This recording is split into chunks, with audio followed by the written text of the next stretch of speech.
주인 시리즈 설교 5번째, 주인의 기대와 기쁨이라는 제목으로 말씀을 전하겠습니다.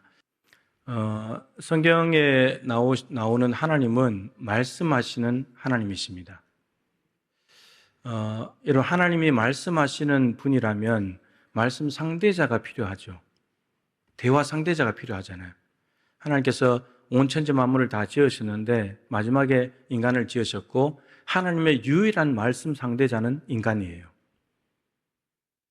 그런데 이런 사람과 옆에 사람과 대화할 때도 누가 상대방이 말하면 나도 말을 하고 이런 관계잖아요. 그럼 하나님이 말씀하시면 우리도 이제 하나님께 말씀드려야 되는 이제 이런 관계인 건데 하나님께서는 우리의 주인 되시는 분이니까 그 주인이 말씀하시면 우리는 그 말씀에 순종하는 거죠. 사회에서도 세상의 사장이나 상급자가 직원에게 이야기를 하면 이 직원이 사장의 말을 듣습니다. 사장이 말을 하는 것은 기대하는 거죠. 저 직원이 내 말을 좀 들어주면 좋겠다. 그 기대를 하는 것이고 직원 보고 내 말대로 해주면 좋겠는데 내가 원하는 방향대로 이루어졌으면 좋겠는데 그렇게 되면 주인은 기뻐요. 사장은 기쁜 거죠. 하나님께서도 우리에게 말씀하시는 것은 말씀 안에 하나님의 소원과 뜻이 들어있는데 그걸 말씀하신다는 것은 너희들 이렇게 살아주면 좋겠는데 이때는 이렇게 하면 좋겠는데 그걸 말씀하시는 것은 들어주기를 기대하시는 거죠. 그런데 세상에 있는 사장이 직원에게 그런 말을 하는 것은 사장의 유익을 위해서일 수도 있고 회사의 유익을 위한 것일 수도 있어요. 그런데 하나님께서 우리에게 말씀하시는 것은 우리가 순종하기를 기대하시고 우리가 순종하면 기뻐하시는 이유는 우리의 유익을 위해서예요. 여러분, 우리가 하나님께서 하라고 하시는 말씀을 하면, 순종하면 하라는 것을 하고 하지 말라는 것을 하지 않으면 하나님은 뭐가 좋으실까요? 하나님께 유익되는 건 뭘까요? 하나님께 유익되는 건 별로 없어요. 근데 그러면 왜 말씀하시는가 우리에게? 우리를 위해서예요. 우리의 유익을 위해서. 너희 잘 되라고. 너희가 복받고 살라고. 오늘 1절 말씀에도 너희가 말씀을 지키면 그래야 너희가 살 것이다. 그리고 너희가 번성할 것이다. 이거 우리가 원하는 기도 제목이잖아요. 근데 하나님께서 우리가 살고 번성할 수 있는 방법으로 뭘 얘기해 놓으시냐? 내 말대로 살면 돼. 난 너희들이 잘 되고 번성하기를 원하기 때문에 내가 이 말을 하는 거야. 이게 하나님의 기대예요. 그렇게 살아주면 하나님의 말씀에 순종하는 것은 좋은 당연한 일인데 하나님 그걸 너무 기뻐하신다는 거예요. 말씀에 대해서는 2번에 걸쳐서 말씀을 전하려고 합니다. 제가 이제 필리핀 갔다 오고 휴가 때문에 이제 3주 뒤에 하겠지만 여러분 순종이 쉽습니까? 어렵습니까? 네? 쉬워요? 어려워요? 어렵죠. 순종이 쉬워요? 불순종이 쉬워요? 네. 말로 다 할 수 없이 불순종이 쉽죠. 네. 너무 불순종 우리 잘하니까. 근데 이제 중요한 건 이거예요. 왜 순종이 어려울까? 왜 순종이 잘 안 될까?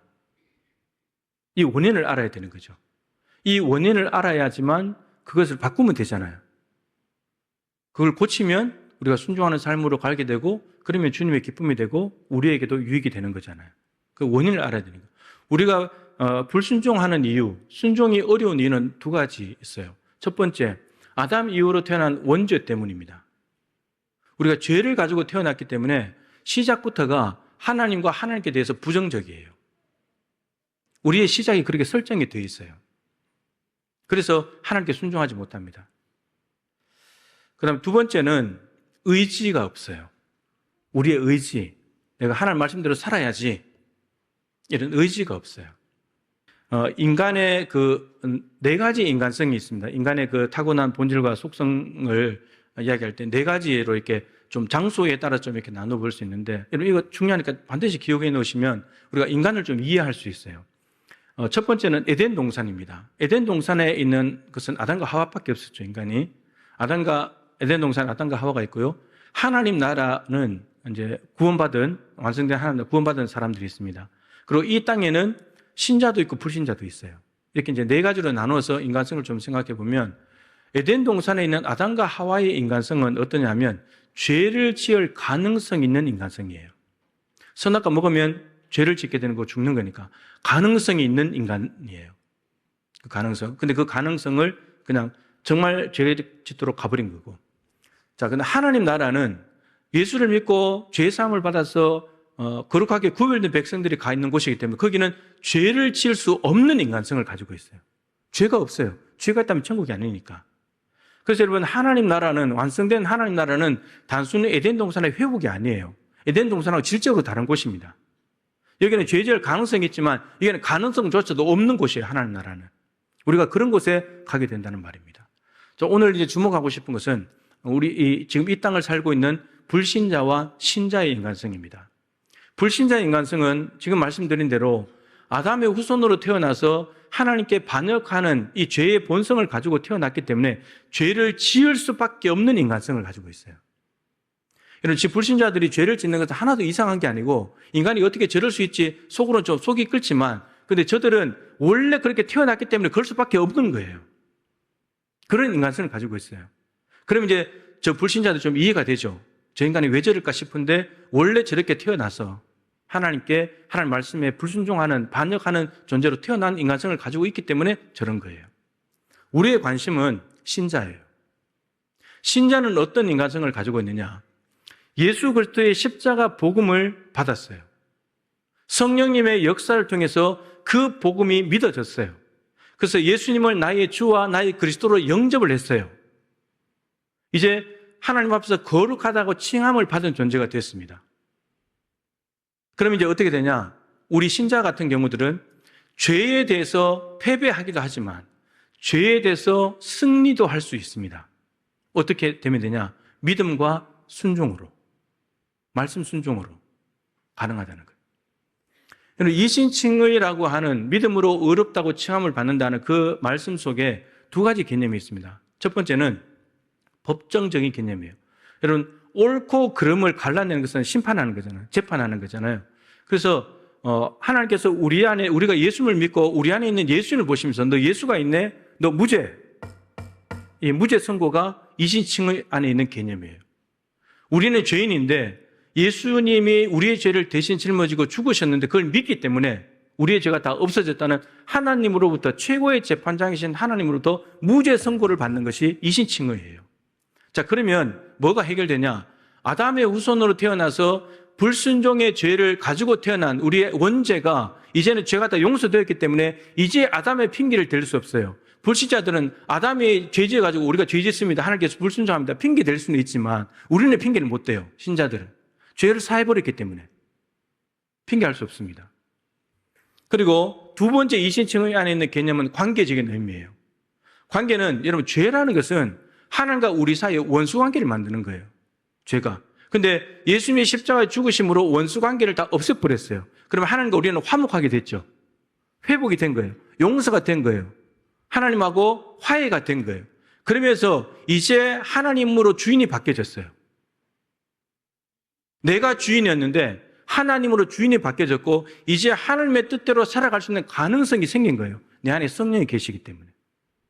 그래서 우리의 의지가 없는, 하나님의 뜻대로 살고자 하는 의지가 없는 이 의지를 내 안에 계신 성령님의 욕구를 따라서 내가 저 성령님대로 따라 살아야지 우리가 뜻을 정하고 다니엘처럼 뜻을 정해서 결정하고 그분의 뜻대로 살아가기로 결정만 하면 성령님의 도우심으로 우리는 죄에 패배당하지 않고 이길 수 있다는 거예요. 우리가 하나님께 불순종하는 두 가지 이유, 원죄 때문에 그리고 의지가 없는 것 두 가지는 다 해결됐어요. 이제 우리에게 남은 것은 뭘 선택하며 살 것인가? 제가 주인 시리즈 설교하면서 두 번째 했던 로마서 6장 16절 말씀을 기억하세요. 너희 자신을 종으로 내주어 누구에게 순종하든지 그 순종함을 받는 자의 종이 되는 줄을 알지 못하느냐. 혹은 죄의 종으로 사망에 이르고 혹은 순종의 종으로 의에 이르느니라.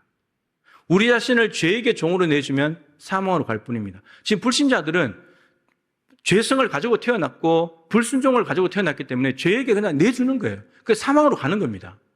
근데 우리 신자들은 이제 복음을 받아들여서 하나님의 말씀에 순종하는 존재가 되어서 그 순종하는 삶으로 내 자신을 종으로 내주면 이제 우리는 의를 행하는 삶으로 나아가는 거예요. 예수님이 십자가에 죽으신 이유가 이는 너희로 죄에 대해서 죽고 의에 대해서 살게 하려 하심이라. 이게 예수 안에서 이루어진 일입니다. 이제 우리가 무엇을 선택할 것인가? 죄를 선택할 것인가, 순종을 선택할 것인가. 이게 이제 우리에게 남아있는 거죠. 여전히 우리에게는 자유의지가 있습니다. 이 자유의지를 가지고 하나님의 말씀대로 살 것을 선택할 거냐, 안 할 거냐. 한 개가 있으면 이걸 할 거냐, 말 거냐. 두 개가 있으면 어느 걸 할 거냐. 이 선택의 몫은 여전히 우리에게 주어진 몫입니다. 우리는 오늘 뜻을 정해야 합니다. 하나님의 말씀대로 살리라. 주인이신 하나님의 말씀에 순종하리라. 여러분 결단하셔야지 말씀에 순종하는 삶으로 갈 수 있는 거예요. 그러지 않으면 우리는 늘 죄에 패배당하고 넘어지는 삶을 살 수밖에 없습니다. 우리 안에는 이미 성령님이 주인으로 와 계시기 때문에 그분이 원하시는 뜻에 순종해서 가면, 그분과 보조를 맞춰서 가면 우리는 반드시 승리하는 삶을 살게 된다는 거죠. 불순종이 어려워지고 순종이 쉬워질 겁니다. 순종이 빨라지게 될 겁니다. 성령님의 뜻에 순종하기만 한다면. 자, 오늘 본문으로 돌아왔어요. 애굽에서 430년 종살이하던 이스라엘 백성들이 하나님의 구원을 받아서 광야로 나왔습니다. 그래서 광야 40년 시간을 다 보내고 이제 가나안 땅 앞에까지 왔습니다. 그래서 출애굽 1세대가 광야에서 다 죽었고 이제 출애굽 2세대를 앞에 두고 모압 평지에서 모세가 출애굽 1세대에게는 출애굽기 20장부터 10계명부터 시작해서 도덕법, 사회법들을 쭉 말씀을 가르쳤죠. 근데 1세대가 다 죽어버렸고 이제 2세대가 장성해가지고 이제 가나안 땅에 들어가야 되기 때문에 이제 광야가 아닌 가나안 땅 정착 생활을 해야 되는 출애굽 2세대들에게 너희들이 어떻게 살아야 되는 것인가를 다시 말씀을 선포하는 것이 신명기라는 책이에요. 신명기라는 이름 자체가 두 번째 율법이라는 뜻입니다. 그래서 두 번째 말씀을 하는데 오늘 이 말씀은 1세대가 지나온 광야 시간들, 그 시간들을 기억하라고 하면서 가나안 땅에 어떻게 살아야 될지를 가르쳐주는 그 교훈의 내용으로 되어 있습니다. 여러분 하나님께서 광야 40년 시간을 왜 보내게 하셨을까요? 애굽에서 나와서 바로 가나안 땅으로 갈 수는 없습니다. 광야 시간을 반드시 보내야 되는데 광야 40년을 보낸 이유가 있습니다. 오늘 본문에 두 가지인데 둘 다 아는 것과 연관이 있습니다. 알아야 된다는 겁니다. 뭘 알아야 되냐? 2절입니다. 하나는 이스라엘 백성들이 하나님의 말씀으로 사는지 안 사는지를 하나님이 알고자 하셨기 때문입니다. 왜 이것을 하셨냐면 430년 동안 애굽에서 바로의 명령에 순종하는 삶을 살았습니다.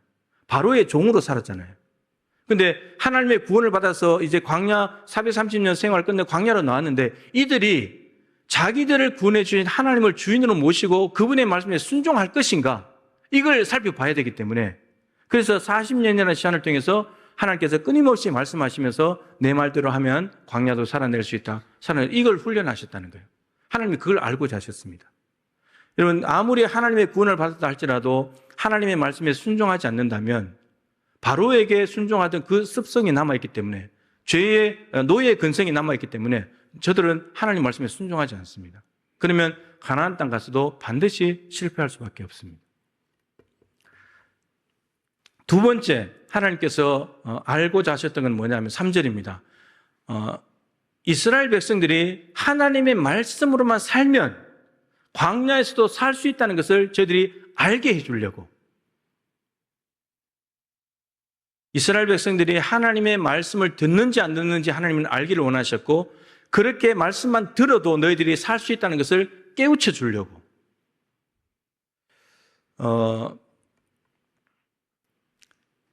이스라엘 백성들이 광야의 시간을 보내면서 하나님의 말씀에 불순종하는 역사를 반복합니다. 그런데 여러분 이스라엘 백성들이 그 불순종에도 불구하고 1세대가 죽었지만 2세대는 지금 가나안 땅 앞에 갔고 가나안 땅에 들어가거든요. 예수님께 하나님께서 이렇게 말씀하시면 사람이 떡으로만 사는 게 아니고 하나님의 입에서 나오는 말씀으로 산다. 떡은 3절에 앞에 만나도 나오지 만나를 떡이라고 바꿔서 얘기했지만 광야에서는 만나만 필요한 게 아니었죠. 물이 필요했습니다. 고기도 필요했고요. 메추라기. 그러니까 먹고 마시고 입는 것이 다 필요했습니다. 근데 하나님께서 이렇게 말씀하시는구나. 여러분 떡만으로 살아가는 사람은 떡이 있으면 좋죠. 떡이 있으면 좋잖아요. 만족하고. 근데 떡이 없으면요. 불평불만인 거예요. 물만으로 살아가는 사람은 물이 있으면 좋아요. 근데 없으면 불평불만이에요. 근데 하나님의 말씀으로만 살아가는 사람은 하나님의 말씀대로 가면 하나님이 책임지시기 때문에 하나님께서 주시는 먹고 마시고 있는 거 다 해결돼요. 그래서 4절 말씀이 중요합니다. 40년 동안에 옷이 헤어지지 않았고 발이 부르트지 않았다고. 너희들 내 말대로 살아서 죽었냐? 옷이 떨어졌냐? 안 떨어졌다는 거예요. 여러분, 출애굽 1세대가 광야에서 다 엎드러졌는데 구원받은 백성들이 광야에서 엎드러진 이유가 먹고 마시고 있는 것이 없어서 죽었습니까? 아닙니다. 떡이 없어서 죽은 게 아니에요. 하나님의 말씀이 없어서 죽은 거죠. 매우 중요한 말씀이죠. 자, 이 말씀을 하시는 이유는 이렇게 해야 가나안 땅에 들어갔을 때, 여러분 가나안 땅은 어떤 곳입니까? 떡이 넘쳐나는 곳이에요. 물 얼마든지 먹을 수 있어요. 옷 얼마든지 만들어 입어요. 먹고 마시고 있는 것이 넘쳐나는 땅에 갔을 때 너희들 그것만 붙들고 사는 사람은 그것 붙들고 살다가 하나님 잊어버리고 죽는단다. 없으면 없다고 죽고 있으면 있다고 죽는 게 우리 인간이라는 거예요. 그래서 오늘 말씀 뒤에 보면 5절부터 쭉 나오는 것이 너희들이 아름다운 부족함이 없는 땅을 얻게 될 것이다. 그게 가나안 땅이거든요. 근데 그 가나안 땅을 얻게 될 건데 11절에 뭐라고 그러냐면 하나님의 말씀대로 순종해야 산단다. 가나안 땅에서도. 너희들이 먹고 배부르면 하나님 잊어버린다고. 그러니까 이겁니다. 광야에서 살아가는 삶의 방식도 하나님의 말씀이고 가나안 땅에서 살아가는 삶의 방식도 하나님의 말씀이라는 거예요. 이것 때문에 두 번째 말씀이 신명기 말씀을 선포하는 거예요. 만약에 먹고 마시고 있는 것만으로 살아간다면 이 말씀 선포할 필요가 없어요. 이제 가나안 땅에 왔으니까 너희들 마음대로 먹고 살아라. 그러면 되는 거예요. 근데 하나님이 말씀을 선포할 수밖에 없는 이유가 뭐냐면 가나안 땅에서 살아가는 삶의 방식도 하나님의 말씀에 순종하는 것이어야 살 수 있다는 거예요. 그러니까 여러분, 광야냐, 먹고 마시고 있는 것이 없는 광야냐, 아니면 먹고 마시고 있는 것이 풍성한 가나안냐가 중요한 게 아니에요. 우리는 자꾸 환경을 주목하는데 환경이 중요한 게 아니에요. 내가 지금 하나님의 말씀대로 살고 있냐.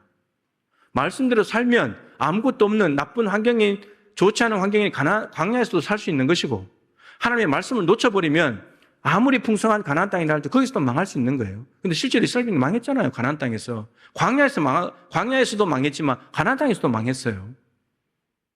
먹고 마시고 있는 게 없어서? 아니요, 말씀 버렸어. 똑같아요, 둘 다. 살아가는 방식도 똑같고 망하는 것도 똑같아요. 하나님 말씀이 없으면 그렇게 된다는 거예요. 하나님은 가나안 땅까지 데리고 왔기 때문에 출애굽 2세대를 비롯한 그 이후의 세대들을 잃고 싶지 않는 거예요. 너희들 가나안 땅에 가서 꼭 이 적과 꿀의 땅을 누리면 좋겠는데 말씀 붙잡아야 된다. 그거 말씀하시고 싶으신 거예요. 하나님의 아들의 증거가 뭐냐? 삶의 방식이 하나님 말씀으로 사는 방식이에요. 우리도 하나님의 자녀가 되었습니다. 예수 믿고 하나님의 자녀, 우리의 삶의 방식은 대단한 업적을 하고 대단한 능력을 나타내고 남이 하지 못한 일을 하는 것이 아니라 내가 하나님의 말씀대로 살아가는 것. 그게 우리 하나님 자녀들의 삶의 방식이어야 된다는 거죠. 마태복음 7장에 예수님께서 많은 사람들이 그날에 와서 주님, 내가 주님의 이름으로 선지자 노릇하고 귀신 쫓아내는 권능을 행했습니다. 대단한 일 아닙니까? 우리도 못하는 일인데. 근데 예수님께서 너희들 참 훌륭하다. 하나님 나라 들어가자. 그렇게 말씀하신 것이 아니라 너희들 누구야? 너희들 지금 누군데 나 앞에 와가지고 내 이름으로 그런 일을 행했다고 말해? 나는 너희들을 몰라. 불법을 행하는 자들아, 떠나가라. 이런 불법은 헬라어로 아노미아인데 무법입니다. 무법. 법이 없는 것, 자기가 법이에요. 그러니까 성령의 능력을 받아 신기한 능력을 행하면서도 하나님의 말씀대로 살지 않고 자기 뜻대로 사는 거예요. 그럼 이거를 거꾸로 뒤집어 놓으면 우리가 이런 하나님의 뜻대로 살지 않아도요, 신기한 능력을 행할 수 있어요. 여러분, 성령의 은사를 받아서 방언하고 통역하고 하는 사람들 중에 인간성이 안 좋은 사람들이 많습니다. 하나님의 뜻대로 살지 않는 사람들 많습니다. 그거 조심해야 되는 거예요. 정말 중요한 것은 열매로 그들을 알리라. 무슨 열매요? 선지자 노릇하고 귀신 쫓아내고 귀신 몇 마리 쫓아내냐, 몇 명 고쳤냐, 그거 열매 아니고요. 하나님 뜻대로 살았냐, 네가. 그 열매가 있어야 된다. 그 열매가. 그 열매가 있을 때 너 천국 갈 수 있다는 거예요. 하나님의 자녀들의 살아가는 삶의 방식은 대단한 일을 이루는 것이 아니라 그냥 하나님께서 말씀하시니까 예, 알겠습니다. 순종하는 것. 그게 드러나야 될 삶의 방식이다 라고 하는 겁니다. 그러니까 대단한 일을 하지 못해도 하나님의 말씀대로 그냥 성실하게 넘어지면 또다시 일어나서 또 도전하고 그렇게 살아가는 것. 그게 하나님 우리에게 원하시는 열매다. 그리고 그걸로 저 사람이 진짜 예수 믿는 사람들을 판가름할 수 있다는 거예요. 예수님께서는 고린도 후서 1장 19절에 하나님께서 말씀하시면 예수 그리스도는 예만 되었느니라. 예수님께는 하나님이 말씀하시면 아니요가 없었습니다. 예만 되었느니라. 순종만 했다는 거죠. 겟세마네 동산에서 십자가를 앞에 두고 아버지 이거 감당하지 못하겠으면 지나가게 해주십시오. 만약 예수님이 이렇게까지만 기도했다면 예수님 놓으라고 하는 거잖아요. 아니요 하는 거잖아요.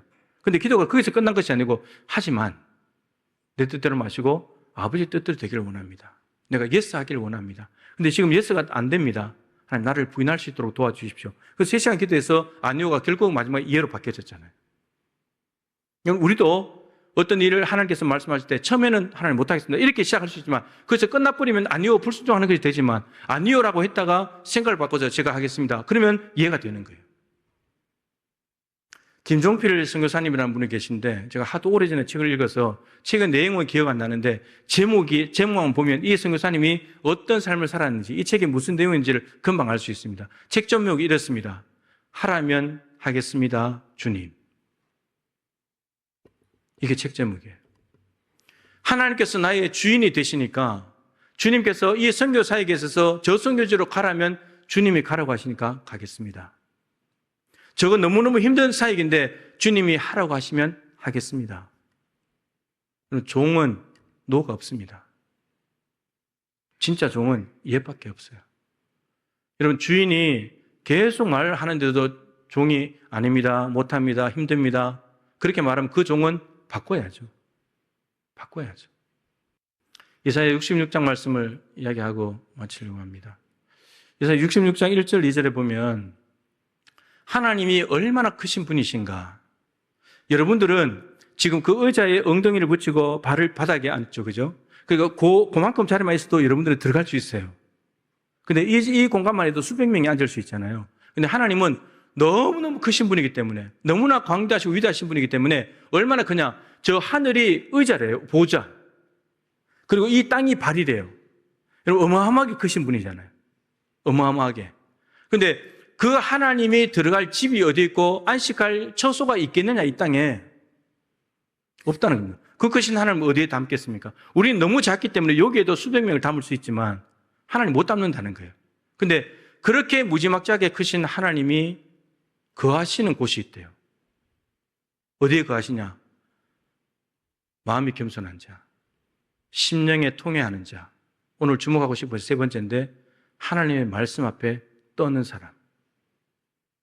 그 사람은 내가 찾아가서 그 사람 안에 거하면서 내가 그 사람을 돌볼 것이다.